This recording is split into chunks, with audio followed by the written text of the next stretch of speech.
Good afternoon, ladies and gentlemen. Welcome to another book reading with me, Richard Vobes, and we're continuing and hopefully finishing today Lift Luck on Southern Roads by Tickner Edwards, and we are on part 14. Hello, welcome aboard. Lovely to see you all this afternoon. Bit murky here down in Worthing, where I am. I hope it's better where you are. Cold and a little bit windy and just grey. I'm hoping that the last chapter is going to cheer us all up as we get to the end and we find out whether Tickner Edwards, on his meanderings across the southern counties, manages to get to his home in Sussex. Now, I know he lives in Burpham, but his other book here, which is called Neighbourhood. I wonder if he was living, I don't know whether he was living in Burpham at the time that he wrote the first book. His other book, which is a year's life in and about an English village, is, where is it now? I can't remember. Oh, Windlecombe, which is an interesting place. It says the village lies just where the Arun River breaks the green rampart of the Sussex Downs. To the west, the lowest cottages dwindle almost to the water's brink. Northward and eastward, the highest buildings stand afar off, clear-cut against the blue sky, the blue wall of the sky. So I don't know where that is. Windlecombe, I'll have to look that up. Windlecombe.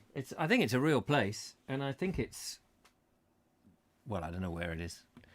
It rings a vague bell. I'm going to look it up as we speak. We've got a little bit of time before I came online early, just to give people a chance to arrive. Windlecombe in the moor. Windlecombe? Sussex. Is it a real place? Widecombe, Sussex.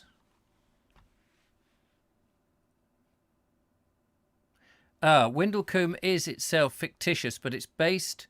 Oh, so it is based on the tiny village of West Sussex of Burpham, a place that Tickner... So it is actually, it's not... So that was interesting.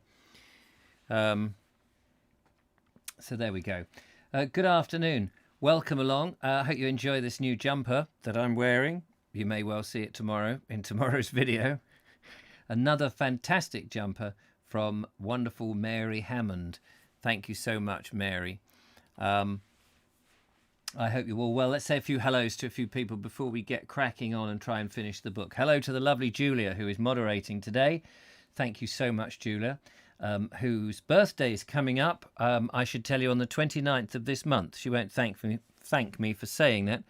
But if anyone wants to send a card and you know my address, you can send them to me and I will pass them on. She is a good stalwart of the show. TurboStream is there. Hello to you. Justine Jones. Hello to you, Justine.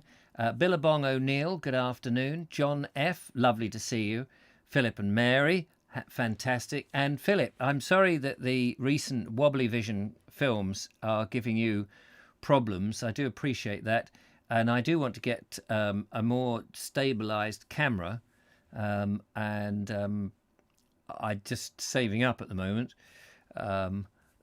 I've sort of rejected the gimbals and the GoPros at the moment, but it may be that I don't want other people to be suffering from motion sickness.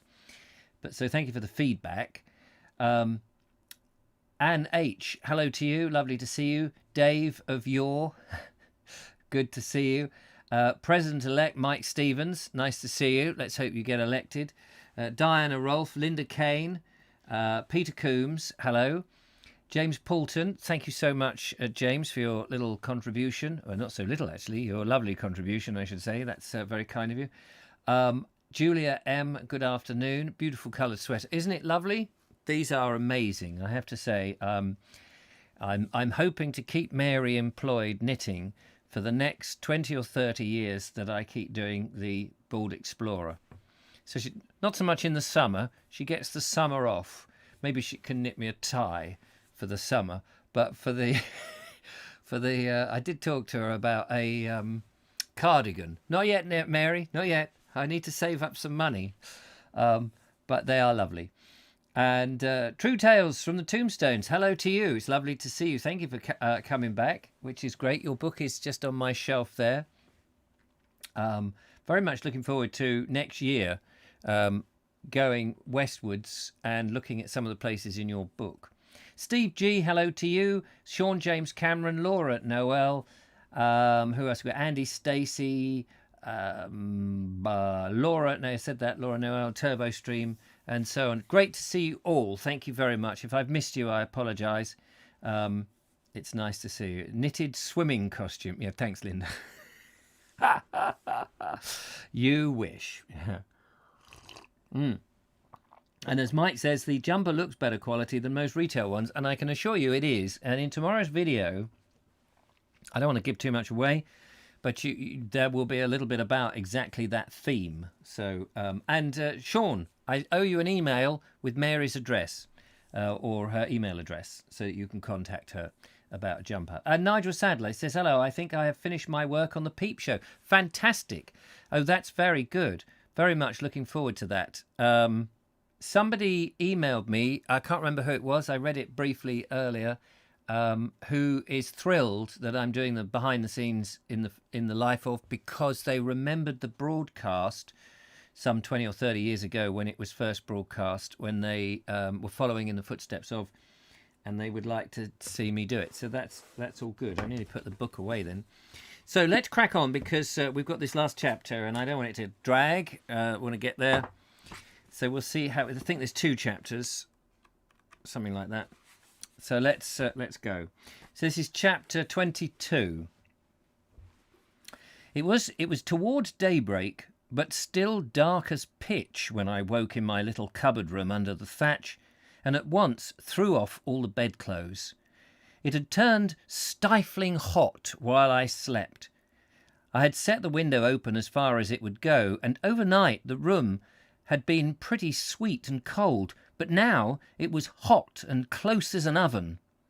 And all round the little house I could hear the rain pouring down, a steady thudding note on the thatch overhead, and below a sound of countless rills and freshets babbling joyously together as they coursed along the street. I got out of bed and, kneeling down by the little square hole of a window, crowded head and shoulders through. The air outside was just like a draught of hot, spiced wine. The warm rain seemed to have liberated 1,000 odours from the parched earth.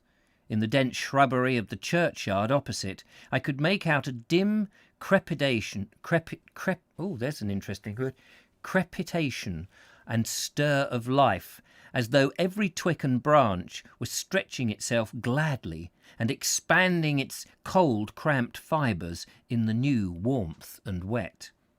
Towards the east, there was a grey patch coming in the darkness, and now, in the thicket of yew and laurel, a bush began to pipe, such a pipe as I had not heard for many a long day. It was just like tears of molten silver dropping through the darkness, tears born of joy, for the thrush's song is never sad. What makes the first bird sing in the dawn? Did I say something else that was piping? I think I said hedge or thrush or a bush or something, but it was a thrush that began to pipe. What makes the first bird sing the dawn? I've often wondered. You can understand the earliest pearl grey light kindling a common gladness in the woods. This happens every morning in the year when there is a touch of south in the breeze, and when the summer is at her zenith, the woodlarks sing all night through, and then it is only a case of the lightest sleeper first awakened. But in season or out of season there is always one bird, and this ever is a thrush that feels the day coming before its fellows. My thrush in the churchyard sang alone.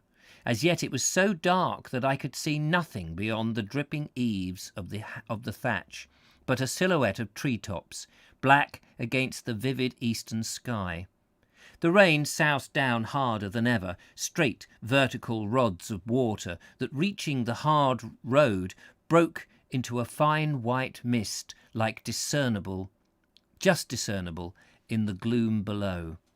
But neither storm nor darkness made any odds to the singer. He piped on with a reckless energy, as though he believed the coming of the day depended entirely on the power of his magic flute. What a lovely description of a thrush. Normally you bung a bit of cream, don't you? It was a robin that first heard this glad reviel. What is it? When they blow the reviel. They used to do that in the trenches, didn't they? When the army people. Reviel, is that right? There came 2 or 3 half-hearted apologetic trills from the depths of the nearest bush, and then, apparently, he tucked his head from under his wing and slumbered again. Oh, tucked his head under his wing and slumbered again, for I heard him no more. But now the grey light was mounting space. Nothing in feathers could sleep, surely, in the fairway of that torrent of music. One by one other thrushes joined in. Chaffinches began to clink in the thicket. A note of a bullfinch, like a quick, short breath over the top of a key, went from bush to bush. I could hear the starlings chuckle and whistling on the roof edge of the church, and close to my ear the sparrows were creeping like mice out of their holes in the thatch, and already quarrelling noisily. It's funny, sparrows, you kind of see them quarrelling. I think that's a great term, isn't it? At length, still leaning through the tiny window, I guessed by the broadening light that the sun was up. But at best, it was only a bolder twilight, for the sky was great with cloud, and the rain pelted down with a grimmer determination than ever. Reveille. Oh, thank you, Ben Reeve. Yes, that's right, Reveille. I'm just thinking of, oh, what a lovely war. What do we want with eggs and ham when we've got plum and apple jam? Da-da-da-da-da-da-dum. Diddly-diddly. Then there's a bit in there where it says, when the Reveille is blown, and that should have reminded me. Can't remember now. I now heard the old cottager moving in the room below me, and I hastened to dress. I found him occupied in exactly the same way as I'd discovered him the night before, sitting on the 3-legged stool, toasting bacon, with the parrot clambering about on his shoulder. The old man turned me a triumphant face as I came in. "Look at that now," he said, pointing to the steaming window glass. "What did I tell ye? As fine as rain as ever come out of heaven." His enthusiasm easily transcended my own. The last thing I had done before leaving Winchester had been to send my waterproofs on by post, judging them to be only a useless encumbrance in the sunshine that seemed by then invincible. At the time, I had plumbed myself on my foresight as much as I now regretted it, but repining would not mend the matter.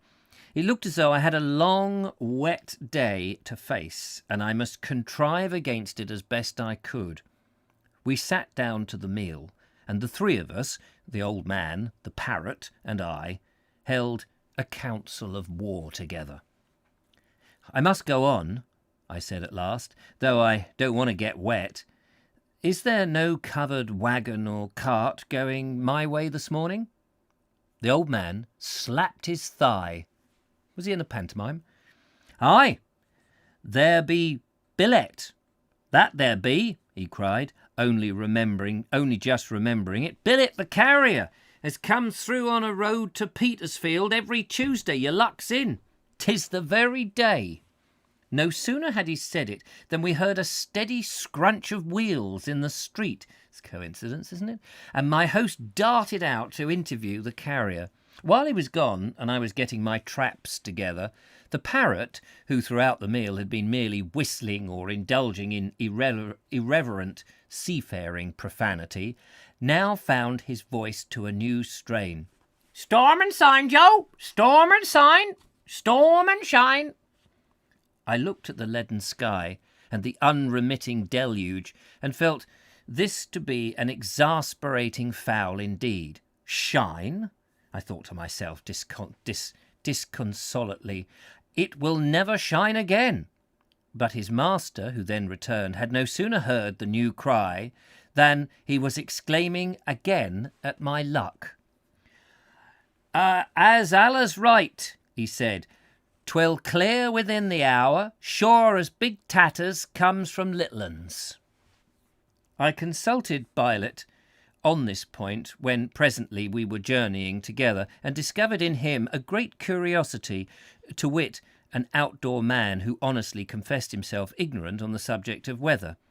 Bylot sat on the front board and talked back over his shoulder to me, while I sat under the wagon tilt behind, snugly out of reach of the rain. The old grey horse, his ears back and his head lowered to the deluge, splashed on before us at a steady 4 miles an hour. "Parrots," quote Bylot in dignity. "What call, huh? They furryin' hanimals a comin' here and layin' down the law of things, when our own wood rooks and crows knows nowt about it, and they be bred and born the place? You never can tell the rights from it from one hour to the next in this country. What afore your eyes? That ye knows and no more. Oh, what's afore your eyes? That ye knows and knows more. 'Tis raining at this very minute. Put out your hand and you feels it. Now look away yonder. What make of you that?" I stared along his pointing whip handle. There was an undeniable patch of blue coming in the grey. It looked as though the parrot were right after all. That's interesting. It looked as though the parrot were right instead of was right. And with much diffidence, I suggested this to Bylot. "Parrot or no parrot," he maintained stoutly, "you can never tell. 'Tis even heads or tails all the time.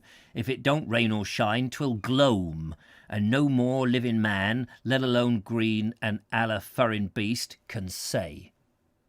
However, in a little while, the rattle of the rain of the wagon tilt ceased. A wisp of watery sunshine came racing over the meadows towards us, revealing the fact that there had been no rain at all, just a mighty downpour of diamonds, which now rimmed and spangled everything with their clanging iridescent light. Thus heartened, I began to take an interest in the world once more. "Are you going to Petersfield?" I asked the carrier. "Huh? Oh, yeah. That's almost due south, isn't it?" "Aye." What is this place we're going into now?" "Selborne." "He's in Selborne, Nigel. He's in Selborne. Write it down." He's in Selborne. We know where he is now. Julia and I have been to Selborne. We know that. That's old, what's his name, Gilbert White's place, isn't it? I hastily got out my map. There was no doubt about it. I was back in Selborne. The Selborne of Gilbert White. There it is. I didn't look before. I honestly didn't. After an absence of 20 years. I parted company with Bylot then and let him go ahead. When the grating of his wagon wheels had died away at the bottom of the hill, I set about making my own breath-baited entry into the place alone. I think I shall never go to Selborne again as long as I live. Indeed, it is no longer possible to go there except by one road. Oh, Julia and I know that. And of the wise, calm, imperish book. All other ways are closed, the very village itself obliterated by the glacier-like march of money. Evil days of prosperity have fallen upon the place. It is indescribably swept and garnished. The old, rough, hollow lanes have disappeared, and beautifully engineered thoroughfares set to lure the charabancs. Rich folk have settled on Selborne thick as flies. There are shops that would not disgrace a back street in Balham. With my pack and miry boots and well-worn clothes, I felt like a suspicious character, as much out of place as a pickpocket in Rotten Row. I pushed on between the immaculate show cottages of the village street, past White's old parsonage, now apparently somebody's country house, and out on the sunny Plestor, the ancient playing place of Selborne. Another big shop stared at me here from a neighbouring corner, but otherwise, to my great delight, the place was unchanged. There was the old tree in its centre with the seat around it, which I think is a lovely oak tree if my memory serves me right, just as another tree and seat must have stood there in White's day, because I don't think he's talking about the Selborne yew, which I have a book up there about the Selborne yew. Between the cobblestones and mayweed raised its well-remembered feathery fronds, and by the churchyard wall roses still bloomed, though it was mid-November, and just as the same loose pink roses gently swayed on the curving wands of the green that I had sentimentalised over so many years ago. I raised the latch of the churchyard gate and passed in. That is a hard word I have just written, but I suppose a true one. Looking back on it now, through the vista of 20 sane and sobering years, the pilgrimage I then made to the shrine of Gilbert White stands out as nothing less than an orgy of sentimentalism. That it was so sincerely and unconsciously that my every thought and act at the time was a pure, unforced affair of the heart, and no designed conceit, only aggravates the case. No writer or draftsman, I think, comes to the fullness of his powers, whatever they may be, quite by the same devious paths, the same tilting at windmills, the exploiting of the same blind alleys. Yet all have to look back on much the same felo de se, the piling by the way of those dead selves that lead, and so often do not lead, to higher things. On that never-to-be-forgotten day, when I first came to Selborne churchyard to look at the grave of Gilbert White, I went straight to the most gorgeous monument I could see, believing, in those callow times, that the greatest dead always lay in the fairest tombs. But today I knew better where to seek him, and this is true, actually. This is coming up, what I think is going to come up, because Julia and I have been there. In the quietest, leafiest corner, almost the humblest among the crowding graves, I found and stood by the stone again, noting how the ivy still wreathed about it, and the moss and lichens shrouded it in gold and green.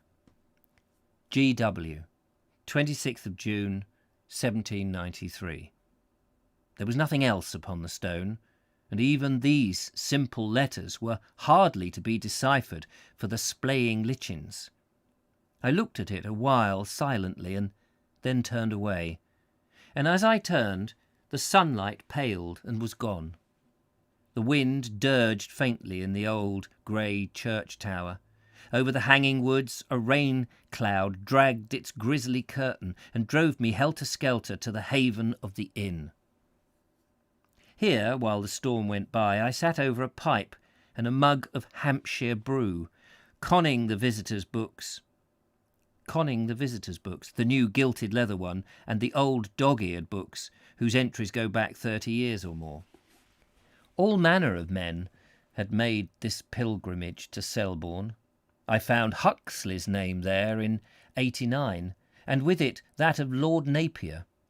The signatures of other men, almost as distinguished, cropped up here and there in the time-stained page, and they are still coming daily, and will come, I suppose, while love of the great truths of nature, interpreted by great art, still forms part of the mind equipment of the world's great men. The rain kept up its tattoo on the glass, and, for want of other occupation, I went on turning the well-thumbed leaves. The books were full of names and the commentaries of people from all ends and beginnings of the earth. It was only to be expected that Selborne would prove, for gushing enthusiasts, a lodestar of nearly equally magnitude with Stratford-upon-Avon, and here there were hundreds of them, all self-written down after the name of their kind. Opening the book at random, this thing first caught my eye. A cold and frosty morning, all nature robbed in white, shade of Gilbert, forgive the unpremeditated pun. What manner of a man could have written it, I wondered, and passed idly on. My next halt was a couplet in blank verse, original, I should judge. And I said, if there's peace in this world to be found, a heart that is humble might hope for it here. Only some wag had erased all the asperities in the second line and somewhat marred the effect. On every page, almost ignorance had set down some such nauseating outburst in praise of either man, the book, or the place. Let these stand for an example. White's history of Selborne would do for the diary of Adam in Eden. Selborne is the earthly paradise of beauty. One forgets all the sin and sorrow of the world in this divinely lovely place. And again, what a boon to the jaded human toiler, such a man of genius, such an immortal book, and such a ravishing, beautiful spot on earth. But the mass of trite twaddle was not without its leavening of humour. Leavening of humour here and there. One traveller, arriving on a blusterous day and desiring to record some incident, evidently witnessed on the road, writes, or quotes, as follows: The devil, he sent a great high wind, which blew her skirts sky high, but the good Lord sent a cloud of dust, which lodged in the bad man's eye. Some busybody had also added the unusual adultery passage to Selborne, a condensed biography of Gilbert White, in which he stated that White was vicar of the place. Under this, another hand was written, This writer is mistaken. Gilbert White was never the vicar of Selborne. It was his father who held this post. Sounds like a comment on YouTube. Yet in another handwriting and another date we read, No, you are both mistaken. The White who figures on the parish registers as sometimes vicar of Selborne was in fact the grandfather of the immoral Gilbert. This was evidently too much for the patience and good sense of another traveller who came later, for a fourth note is scribbled under the other three. You are all wrong. It was his grandmother. The storm passed as quickly as it came. Now the sunshine filled the little room with its sudden gladness and revealed to me that I was sitting in a fog of stale dust motes, when a couple of strides would bring me into the pure, clean air. I took my way down the sloppy, glittering street, looking about me at the beech-clad hills that hem in the place, the rich meadows, the fine view eastward over Woolmer Forest, murky blue and mist-laden now in the showery times. The country around Selborne is undoubtedly pretty, and on that changing, glamorous morning it must have looked well nigh its best. But even when viewed under all favour and advantage, it is impossible to concede to Selborne the supremacy claimed for it by those unblushing and unbalanced scribes. If there had never been a Gilbert White, I doubt if a single one of those laudatory gents in making a tour of this part of Hampshire would have stopped a day in the place or singled it out as anything above its fellows.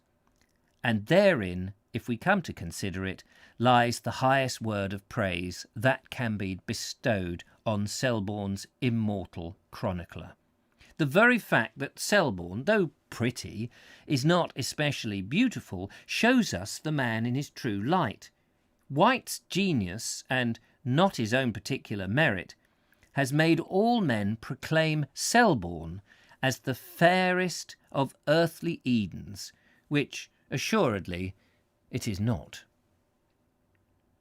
For Providence seldom wastes her richest human materials on superlatives. He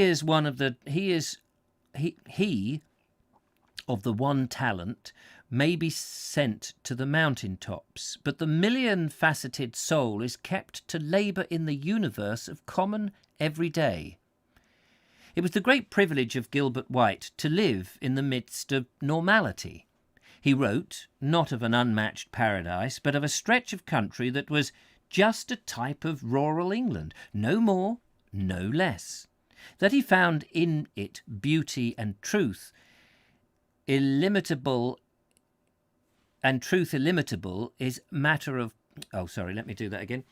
That he found in it beauty and truth illimitable is matter in praise, not of Selborne, but of the great beauty and truth giver, whose will it is that these good things should be set in humble ways. We should still have had the natural history and the yet fine calendar if, instead of in Selborne, Gilbert White, we should... Oh, I thought this was a question, but it's not a question. We should still have had the natural history and the fine... Oh, for goodness sake. We should still have had the natural history and the yet fine calendar if, instead of Selborne, Gilbert White had been destined to live and work on Peckham Rye. End of that chapter. Oh, marvellous. How are we doing? 27 minutes past. That's superb. Let's hope we get through this one. Just have a quick breather, if that's all right. Have a slurp of coffee. I don't know why I was struggling there. Yeah, very nice. It is nice, but I get what he means about all the rich houses. And, of course, if he'd been there earlier, it was probably less so. Josh Hastings, hello. Nice to see you. Thanks for coming along. Just going to listen. I've missed some. Need to focus. Righto. Hope everyone is good today, says Clint Brook. Scratchy eye. Julia M. Poor Jojo and you, Julia. I'm not quite sure what that's about, is it? I just had to clean up a rare Jojo chuck-up. Oh, quite a lot. Anyway, I'm back and focused. Well done, Julia. Sorry to hear that. Immortal Gilbert. There we are. Immoral. Immoral. And it does say immoral. It doesn't say immortal. Does it? I've lost the page.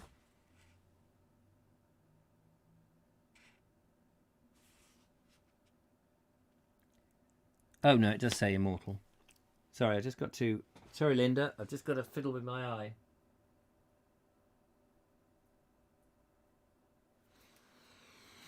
Sorry about that. Something was irritating it. Right. I quite like the little comments there. Or at least I like reading them in silly voices. Right, let's crack on, shall we? This is chapter 23. I think the last chapter. Yeah, must be. Oh, no, wait. There's one more after this. I want to get this done.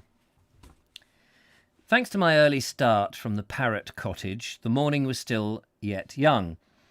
It was barely 11 o'clock when I left Selborne and pushed on at great pace, designing to make what progress I could, while the fair interval of weather lasted. I had also another motive, which with me counted easily first. I knew Selborne lay only 6 miles from the Sussex border. It is with the Sussex man as with the Scot. He can be happy enough in other lands if sufficiently far away, but bring him within measurable distance of his native down or heather, and he is in all eagerness to get them under his feet. It was the instinct of the homing pigeon that awoke in me then, and for the next few miles urged me on. The bright spell between the showers served to carry me through Emshot, over the main Farnham and Petersfield road, and then some way into the wild and lonely forest beyond. I got a lift from a farm wagon just clear of Selborne, and another pony trap of a coal porterer further on, and I was in full enjoyment of a novel experience, riding astride of an enormous beech trunk on a timber trolley with 4 steaming horses thunderously tramping in a single line before me, when the black sky seemed to split asunder and let down a solid mass of water. The woodman, trudging on beside his lead horse, took no heed of the downfall, but myself, I was in no mind to sit and drown. I slipped off my perch to the ground and crowded into the shelter of the wayward trees that here grew thick and close. I was to learn, as it proved, a great deal about rain before the day was over. The roadside bank was sandy and hollow, and overhoofed by the spreading oak branches. Not a drop reached me where I stood. I had nothing, therefore, to do but wait and study the thing before me. The shower was short, but never, verily, I believe, had it rained before as it rained then. Everything in my view was blotted out by the descending cataract. The sound of its falling was like a continuous roar of an angry sea. The water fell black onto the road before me, springing up instantly, a yard high in a milk-white mist of spray. Though the deluge could not reach me under the bank, a stream of water began to flow around my feet, so that I must dig out footholds in the sandy wall, and partly by these, and partly by clinging onto the roots above, I must lift myself, as best I could, out of the charging freshet. And then, as suddenly as it came, the storm cloud drove on by the southwest wind. The sunlight poured out of the heaven, and I took to the road once more, the only dry thing in the whole smiling, ruddy wilderness. I bethought me, however, as I went along, that but for the kind shelter of the bank, I might have been as wet as the dripping foliage above me, and I resolved to provide against another such chance.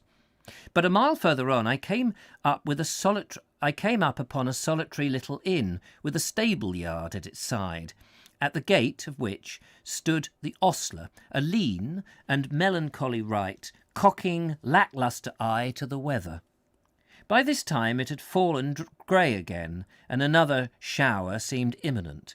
I went up to this ostler, full of an idea that now occurred to me.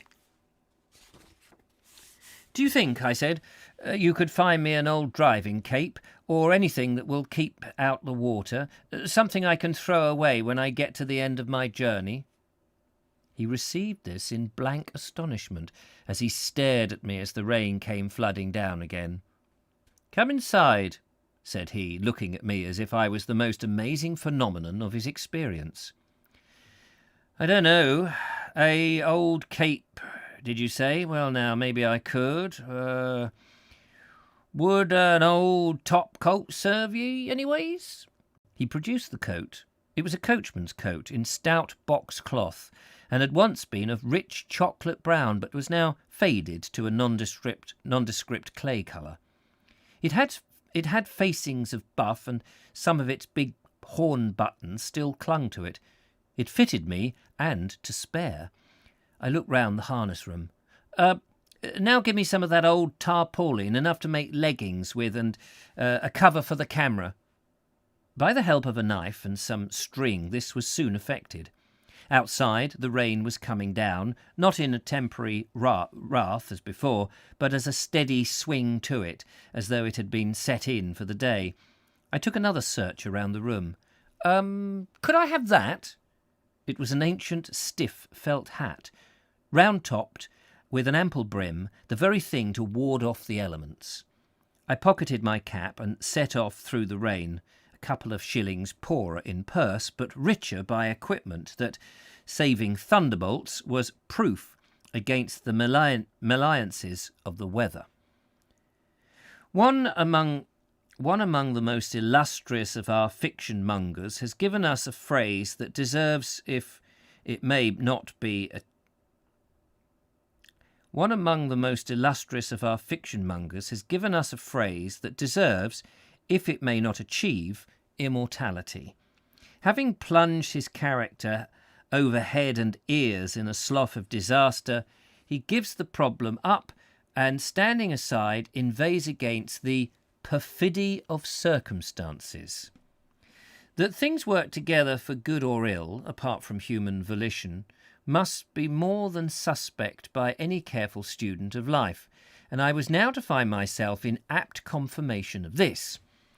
When I first set out on my roving excursion through the 5 counties, nothing had been further from my thoughts than to attempt any disguises, but circumstances, whether perfidious or benevolent, had now led me into this very thing.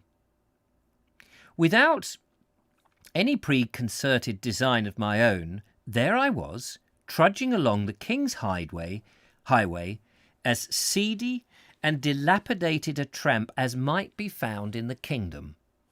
From looking the part to acting it was not, I found, so great a step as it appeared. I had hardly covered another mile before I felt the slouching gait and the hang-dog look of the pathetic casual breaking out all over me. By the time I got to Rake, which stands on the Sussex border, Julia and I had been to Rake, just before the first outbreak, and that's when we had to come back. We had a cup of coffee outside a pub at Rake. By the time I got to Rake, which stands on the Sussex border, the rain had added the finishing touch to my disguise, and I set foot on my native soil at last, waterlogged and mud-besplattered, a happy and, frankly, irredeemable vagabond. In this picturesque array of mind and body, I wandered on for the rest of the day, caring nothing for the rain, caring only that the ground beneath my feet was good Sussex ground, and that every step now brought me nearer and nearer to that green downland heart of it, where lay my own roof-tree and home. The fierce gusty spell of the weather was over. A thick white fog had come up on the dropping breeze, and through this there fell a constant drizzle that neither increased nor abated, but steadily did its worst until the night. And yet every mile I covered under those unhelpful conditions was full of real traveller's joy. The old coat and the tarpaulin leggings and that precious hat, whose willowy brim shot the water off a good 3 inches on either side of me, kept me perfectly dry. The woods and hedgerows about me rang with the happy song of birds, rejoicing in the new warmth that had transformed the whole countryside. I could see nothing of the landscape for the enveloping mist, but I knew my homeland lay before me and about me, and in fancy I surrounded the way with the richest and most inspiring scenery, and bethought me all the time of the hidden sun above. I got no more lifts that day. No one offers a lift to a professional tramp, and I found my garb so effective that not only did the ordinary traffic of the road pass me without a look, but the very labourers I met withheld their common greetings. In the villages I encountered the same almost surly ostracism everywhere. People turned away from their doors as I passed. In the tap room of the inn where I lunched, the landlord kept possession of the pot of ale and bread and cheese which I had ordered until the money for them was safely in his hand. In one place a constable maintained me severely under his eye, following me at a distance until I had slouched my way out of his jurisdiction. All through that rainy, mist-shrouded afternoon, I spoke with only 2 human creatures. The first was a ragged, hulking fellow whom I overtook on the road and who insisted on bearing me company, but I found his conversation so foul and his general outlook on life so melodious that I soon gave him a derisive "good day" and forged on ahead. The only other fellow with whom I held parley was a road mender. I came upon him towards late afternoon in a little hamlet called Elstead, lying, though I never suspect it then, in the enveloping mist, close under the first bluff escarpment of the Sussex Downs.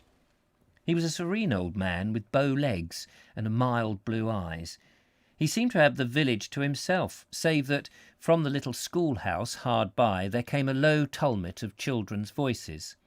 I stopped really to listen to this pleasant rivulet of sound stemming out upon the dismal twilight, but the old man mistook the action. He gave over scraping in the gutter and looked cheerfully my way. "Travelling, be thee?" said he, with a pleasant nod. In his voice there was a kind, hearty ring that strangely affected me.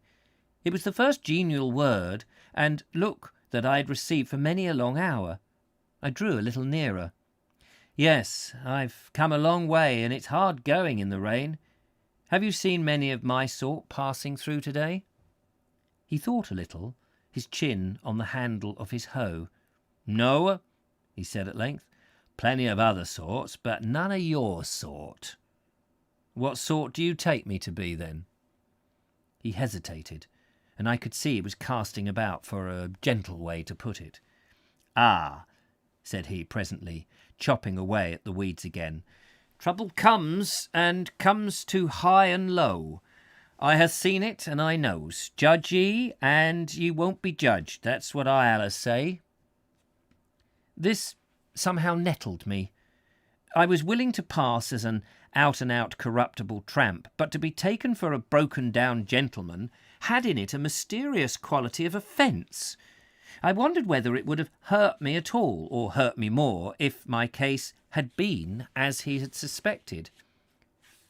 Where does that road lead to? I asked him. He shook the water from his hat. That there goes to Stedham, and on to Midhurst. 'Twill be your road, I reckon. Why my road? Well, now, the others, they mostly arts for the other way. What, for Midhurst? Aye. He stopped and then surprised me by flushing red to his flat brim. Midhurst, you know?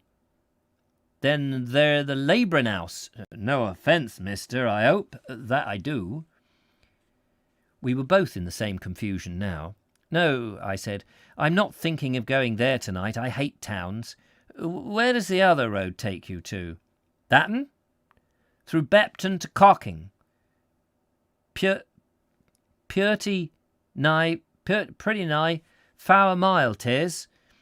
But there's a smartish bit already, mister. Hang on. But ye a smartish bit wet already, mister. Bain't you? I told him I was dry enough underneath, whereupon, by no means of misunderstanding, he nevertheless went to his basket that was tucked under the ivy of the school wall and drew forth a tin bottle. "'Tis home brewed," he said, "and you're very welcome. Water you've had today and to spare, so change of liquor won't harm me." I drank gratefully to the fine, sensitive, souled old man, devoutly hoping that there was many more like him in the land. And as I drank, there came from the schoolhouse behind me a flood of what seemed then the most exquisite music. All the children were singing together an evening hymn. Now the day is over, night is drawing nigh, shadows of the evening steal across the sky. At the sound of it, the old road scraper began to gather up his tools. "Hark ye," he said, smiling. "I knows about it at last touch. School'll be out in a minute, and I'll be getting a home." He walked me to the corner. Here I was turning away, but he put a fatherly hand on my sleeve. "See now," he said, "I don't rightly know how 'tis with ye, but come night time, if ye turns into a sleep anywheres, in a barn or the like, mind as ye leaves the farmer first, else there mout be no trouble for you. They're terrible sharp hereabouts." But I was in no mood for that kind of adventure. Already the darkness was looming up behind me, and the rain inexorable as ever. By the time I reached Cocking, I was heartily sick and tired of vagabondage. Just clear of the village, I took off the coat and hat and leggings and rolled them up together and threw them over the nearest gate. 10 minutes later, I was toasting my wet boots before a cottage fire, listening all at once to the sizzling of a point steak in a frying pan and the talk of a 90-year-old grandfather and the prattle of a child who had climbed upon my knee. My luck was in again. We're on the last chapter, ladies and gentlemen. We're on the last chapter, and it's only a few pages. So I'm going to just press on. Midhurst Workhouse, yes, I think that's what he was talking about. You need a rocking chair to read from there. A rocking chair, that would be good. I was thinking about, and I may do this, of rigging up the studio in my other room, with all the books around me.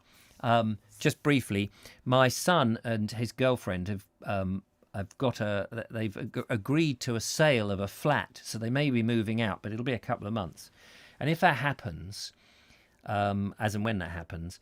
I do want to expand the studio, well, not this studio, but I have a different studio with the books and stuff. But a rocking chair would be fantastic, wouldn't it? We could do that, and I could be like this. Oh, one night in all those others.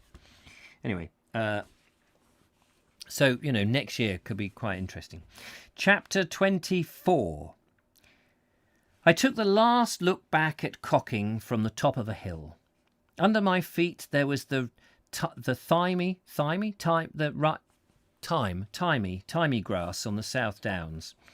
A little way down the steep slope, thin parallel lines of white began, sheep ruts that had been there for ages. These gradually broadened and multiplied until a quarter of a mile from where I stood they formed a homogeneous track, and then a hard white road which wound down and lost itself among the red roofs of the village. I always do that with words. You may have noticed that I read them and then go, oh yes, I know it's again, I'm reading it as two separate words, homogeneous, where it's homogeneous, obviously. What a day, I thought to myself, for the last day of my journey. All sign of yesterday's unkindly mood had vanished. A sky of unsullied azure stretched above my head. There was not enough breeze to move a star of thistledown even. The sunshine wantoned about me, and somewhere above, everywhere in all truth, and somewhere above, everywhere in very truth, and nowhere that I could certainly discover, larks were singing in one unbroken flow of music, true Sussex downland lark music, not to be matched by any other in the length and breadth of the land. There was a veneer of dew upon the grass, white and sparkling like frosted silver. I slung my boots to my shoulder and strode on, barefoot and bareheaded, through the sweet morning air. A regiment of greenfinches chippered on before me from bush to bush. Linnets made a slender tweeting in the gorse brakes. Far overhead, a great company of jackdaws sailed by.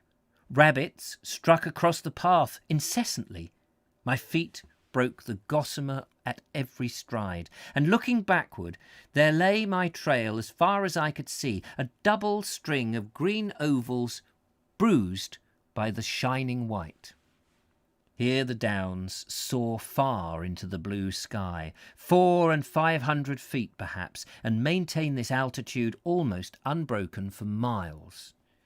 It was my design to keep to the hilltops, going eastwards, until hunger should drive me down into the valley again. Whether to north or south it mattered not a jot. But as yet the day was only in its first fresh glow of youth and beauty.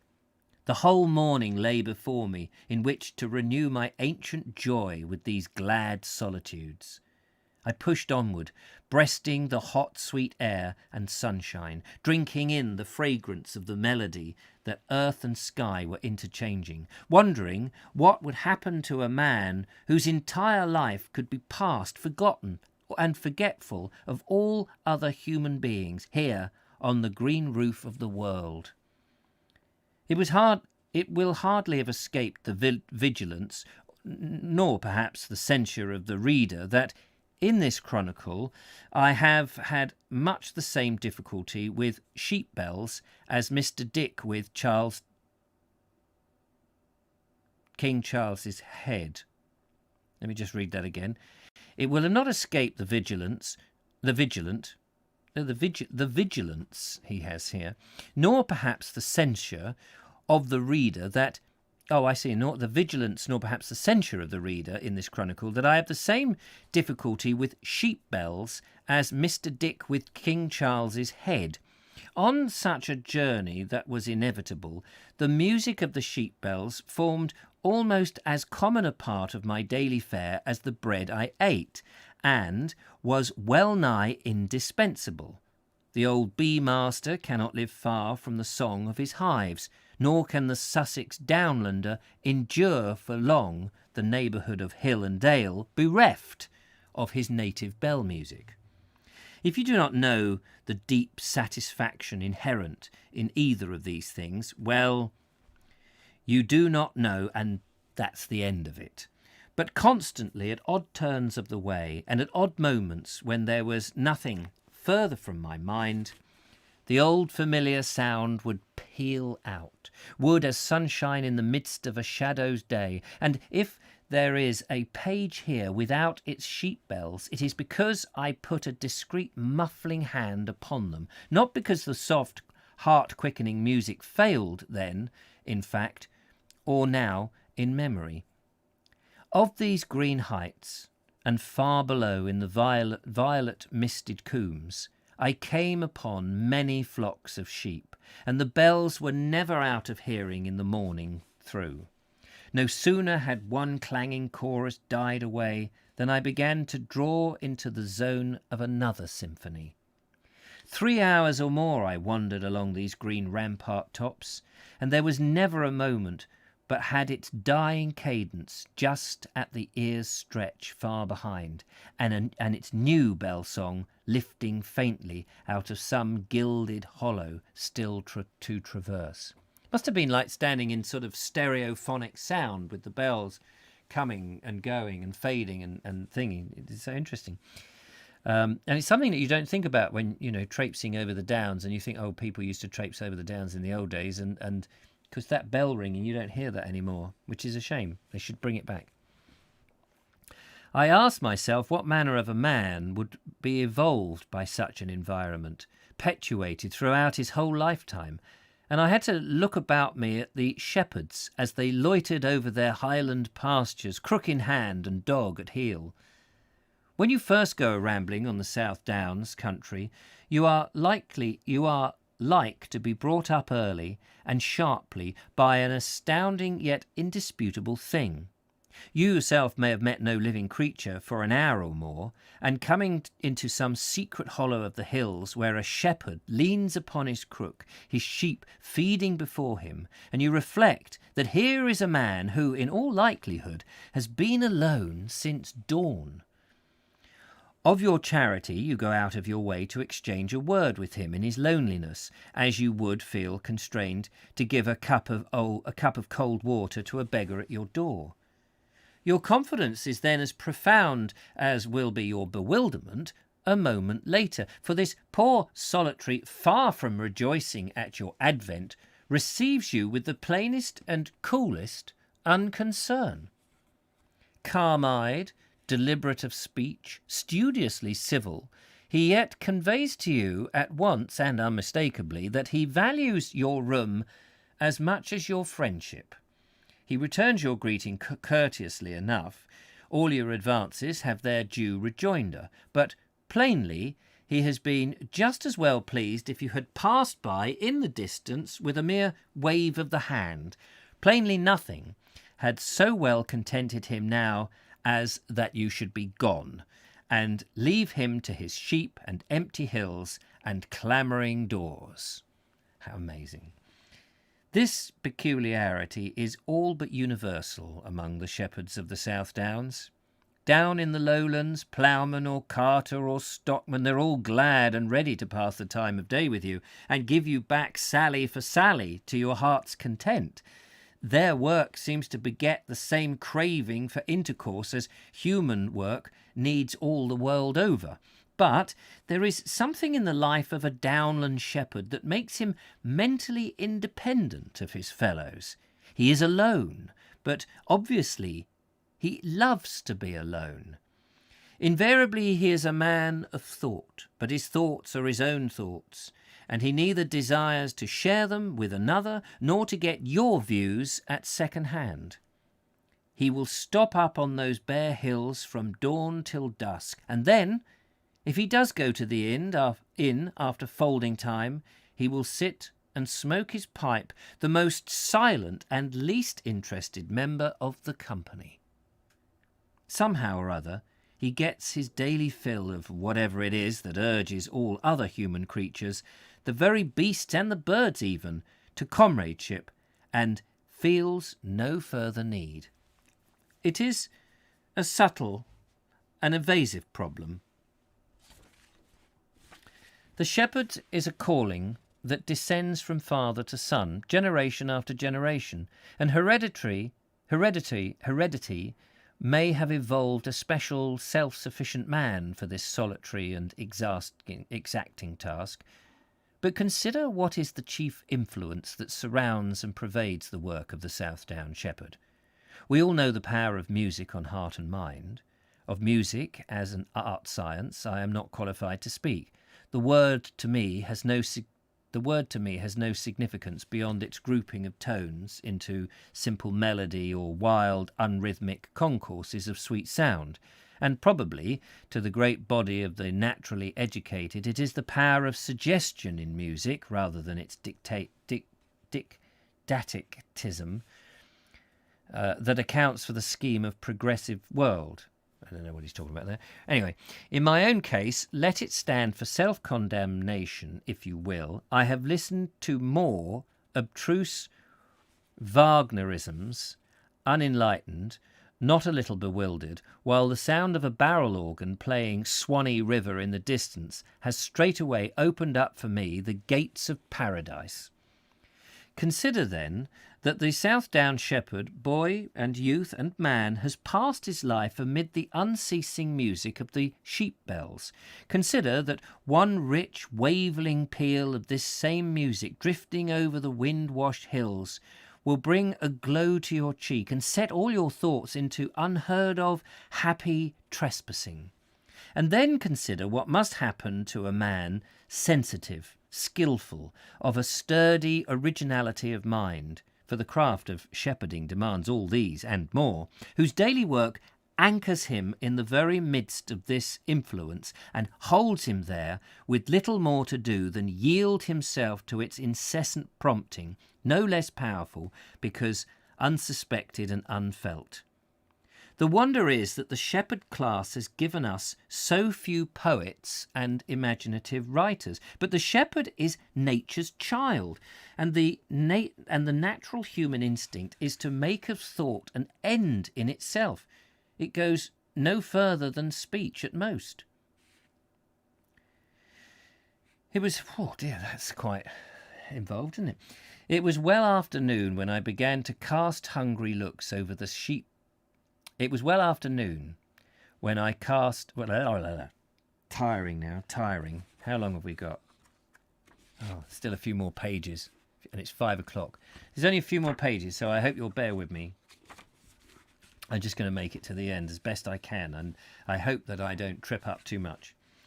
It was well afternoon that I began to cast hungry looks over the steep hillsides for any sign of a village that might contain an inn.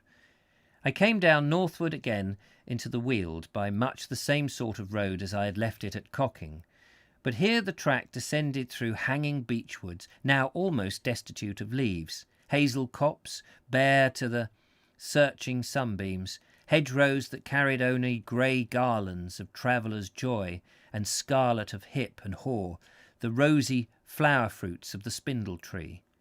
It came to me then, and with almost a shock of surprise, that I had really left the autumn behind, and that it was winter at last. Though the sun struck so warm upon my face, and the birds carolled so blithely around me, though not a fleck of colour dimmed the azure, not one harsh note sounded in the trees, though the cattle loitered about the pastures, and the old horses had not forsaken the shady meadow nooks. Still it was winter, and Christmas loomed but 6 short weeks ahead. The village, that's about now, isn't it, really? Sorry about my glasses being a bit lopsided. The village whose grey church tower I had seen from the heights lay a mile or so on the green level of the Weald. Tramping towards it through the quiet lanes, this first thought of winter seemed to tinge the whole face of nature for me. In the song of the birds in the hedgerows and the larks in the blue, I thought to detect that evanescent opportunist quality that is the mark of the new season. An idle wind in the treetops sent down the thrumming, thin complaint of bare branches, not the full melody of leaf-laden boughs that stop the air like the sails of a ship. Day by day I'd been steadily drawing away from the rich warm zone of the west, and now I had won me my own highland country and winter again. We are getting there. I knew every rooftop of the village to which my feet were wending. I trod the doorstep of an inn with all the assurance of an old family guest. In days gone by, I'd never looked upon the cheerful face of the widow who kept that inn without commiseration towards its dead and gone master on the curtailment of what ought to have been, if not had been, a happy life. She was an old woman now, wrinkled and grey-haired, still sturdy, though extraordinarily obese. Her eyes were the eyes of a young woman still, clear and bright, and full, you could almost say, of untried hope of girlhood, while her laugh reminded you of the song of thrushes at eve. She leant over the half-door that divided the bar from the little sunny parlour, watching me regale, her chin on one hand and the other musically jangling on her keys. "You never had a bit like that before," quotes she, in the high sing-song drawl of Sussex, which I can't give you, sadly. "'Tis 4-year-old weather, and true South Down breed. Out of Harcombe Farm 'tis, and would an old Master Miles. But that's all come about..." oh God, here we go, there's a lot of this. "But that's an all come about sin ye happened through the last." If I muck this up, I'm sorry, time is against me. "Old Miles, he were wrong side of 60, but he knowed to wed with sweet 23. Don't mind long Jack Greener, him as they call Knockabout. He's gone for a shoulder, a masked bridgeman down Petworth way, and had with him Sally Bridgeman for a daughter, poor man. He's gone after Jack, so folks say. The geese ain't fined, and juicy Michaelmas time, as I told ye would, and he'd never come along, though he gie you your solemn word. By law, I hadn't told you of the parlets. 'Twere twins last time, as before ye'll recommember, and now twins again. Fowler was a 12-month, and such a innocent, unventurous-looking little man." I have no idea. So she ran on like a downland brook, whose bright water comes from nowhere, apparently, just out of the bare hillside, but makes such a sparkle and tintabulation through the dull array of winter woods. Presently the room fell dark. A great waggon load of store trusses had drawn up outside, cutting off the sunshine as though someone had clapped the shutters to. A new voice sounded in the bar, and the landlady turned away. "Who's that with the waggon?" I asked her when she had got back to her post of surveillance. "'Tis Miles, carter, taking wheat straw to the railroad, the old skinflint. Robbing the land again, as always do. Ask him whether he's going to Amberley or Fittleworth, will you?" The answer came back. "Amberley, 'cause he won't had to go by the bailiffs." I got my rucksack hastily to my shoulder. Amberley was on the direct route to Arundel, and the waggon would take me more than half the remainder of my way. 5 minutes later I'd climbed onto the top of the rustling golden mountain and was voyaging down the road, feeling like an agorical figure of husbandry on a processional car. Of the experiences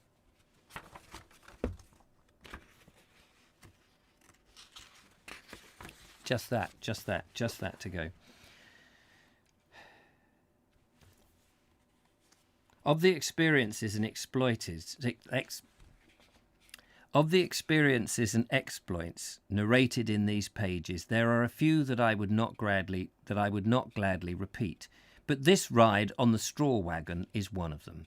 There was no difficulty getting to the top of the load, for the truss is made of a succession of steps, and there was none in keeping there, for I sat wedged in deep between the two of the highest bundles, and moreover there were stout cross ropes by which to hold on. As far as I was concerned, the thing itself, I was as comfortable and as safe as I had been on the tailboard of the furniture wagon. when I had ridden out the first day on my jaunt. All my troubles were extraneous ones. The waggoner held fairly to the middle of the road and had warned me to keep a lookout for overhanging branches.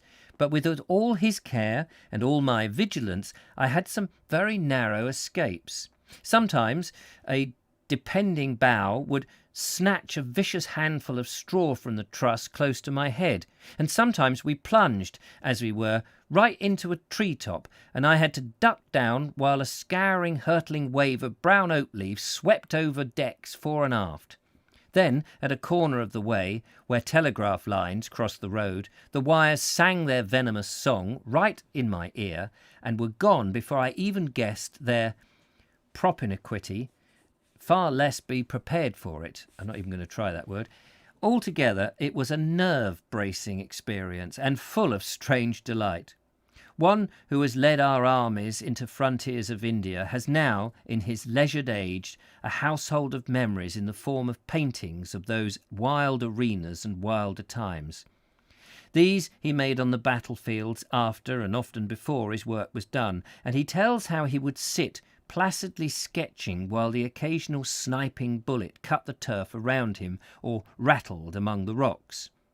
I have never appreciated these stories until I had had the lift on the waggon load of straw, for the afternoon was of a magnificent golden tranquillity, and the view from my crow's nest, such as it were, was hard to better even in the Sussex Weald.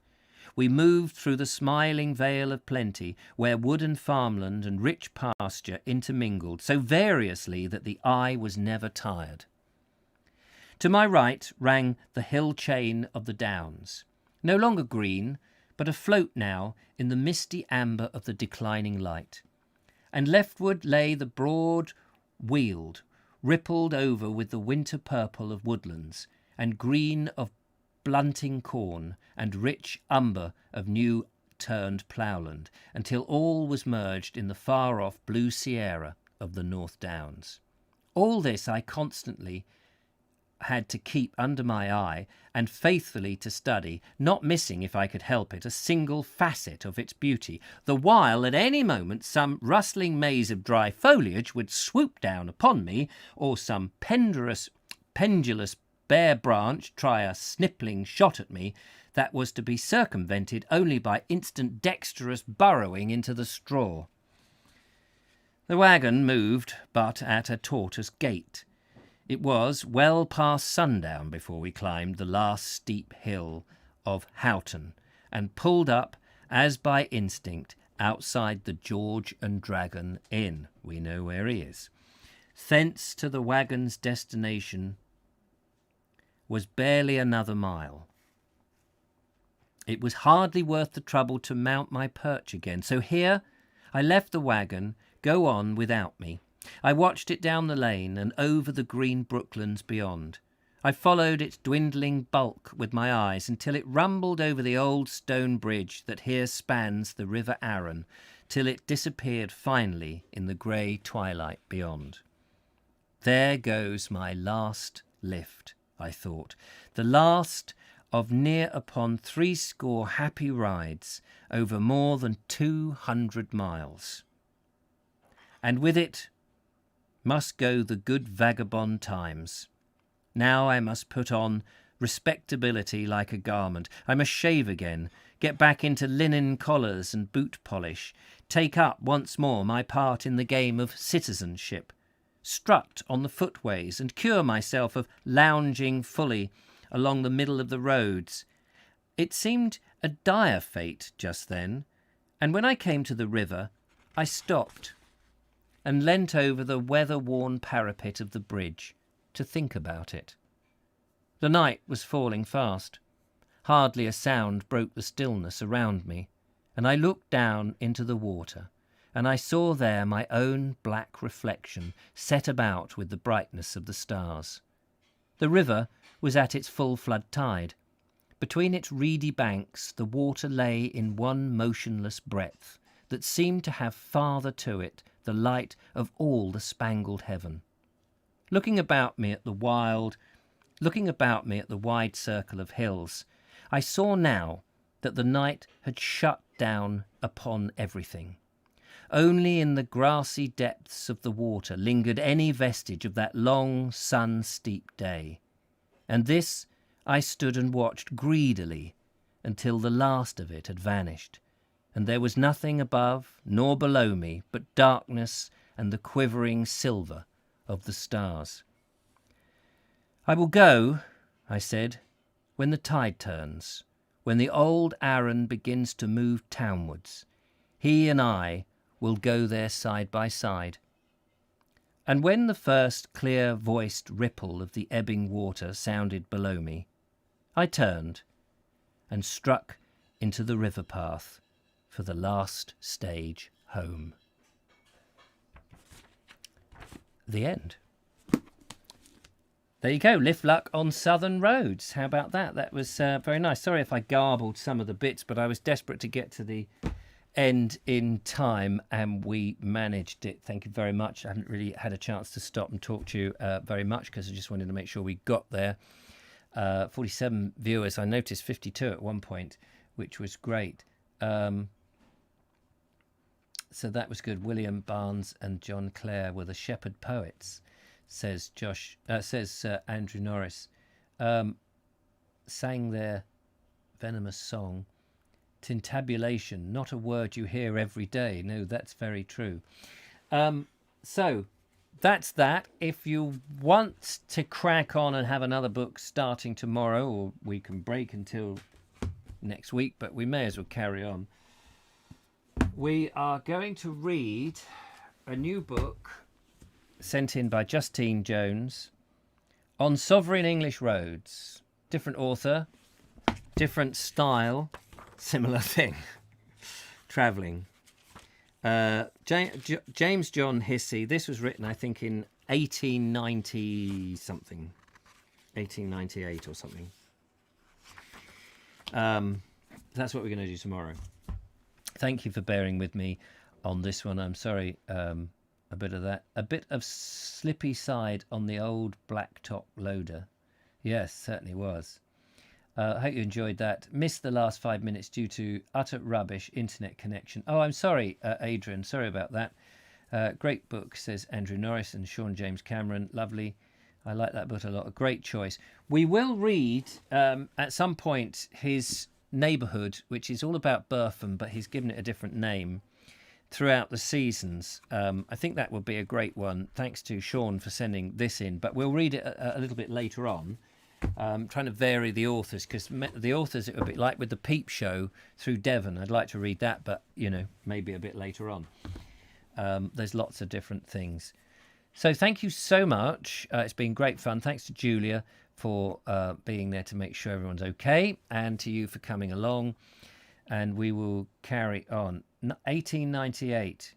God, the OS Mat 1900s will still work.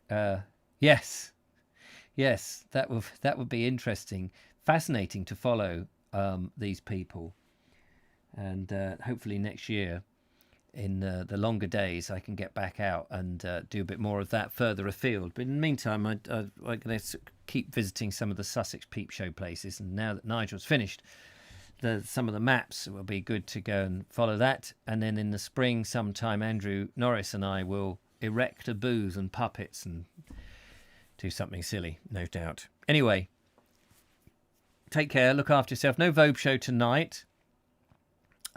This week I'm just going to do Monday, Wednesdays and Thursdays. So I'll see you all tomorrow. Thank you for coming along. And I'm going to make myself a cup of tea and rest the old voice box. Until then, take care and thanks again. Bye-bye. Bye-bye.